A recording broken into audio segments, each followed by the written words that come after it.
Salut à tous, dans cette petite vidéo on va voir ensemble la Volkswagen ID Life. Donc c'est fait partie du modèle ID2, donc c'est un mini SUV. Voilà, c'est un mini SUV.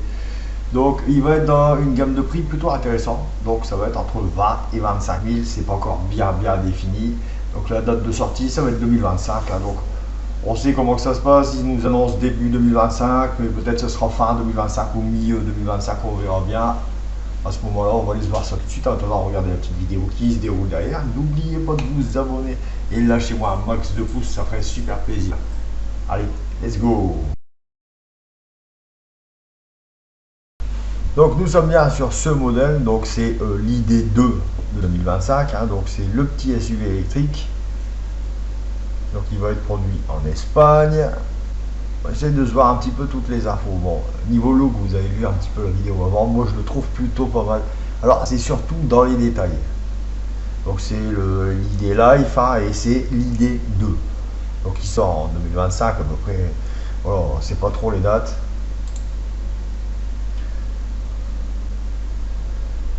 Alors voilà, la petite batterie à son pépère.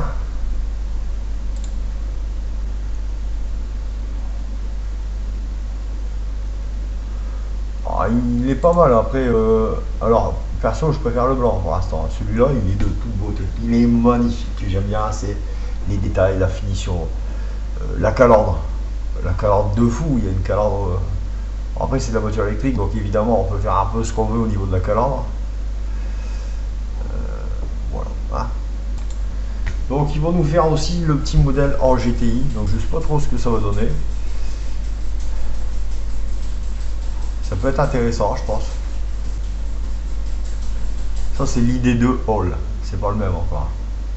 Ça, c'est une déclinaison aussi. Donc là, l'ID2 All. Mais voilà, c'est notre version, mais pas en SUV en fait. Hein. Qu'est-ce qu'on a?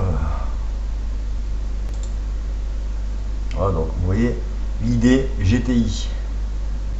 Donc ça va être pas mal. Je ferai ça dans une prochaine vidéo. L'ID GTI, ça peut être très intéressant. Donc confirmé pour 2025. Qu'est-ce qu'on a comme info? Ce serait bien d'avoir un petit peu de la doc de perf, parce que là je vois pas grand chose en termes de perf. Hein. Donc c'est le concept 2021 qu'ils ont fait évoluer. Ah, il va y avoir des petites beautés en Cupra aussi, là, ce que je vois. Je regarde en même temps que vous. On va essayer de récupérer les infos. Hein. Donc en termes de gabarit, on est plus sur un T-Cross, qu'une citadine, hein. Donc un peu plus gros qu'une citadine. Je viens de voir le cubage, 225, le coffre, il y a 225 décimètres cubes. Ouais. Bon, voilà, c'est pas top. Un petit peu, voilà, un petit peu dans le technique. 234 chevaux, ce qui est plutôt intéressant. 0 à 100 en 6 secondes 9, c'est vraiment pas mal. Faut oublier que c'est un petit SUV électrique. Quoi qu'ils sont très rapides dans l'accélération, hein, du coup. Bon, moi, franchement, je le trouve plutôt pas mal. Donc on est à 234 chevaux, 290 Nm de couple, les 6 secondes 9 pour passer de 0 à 100, on l'avait vu.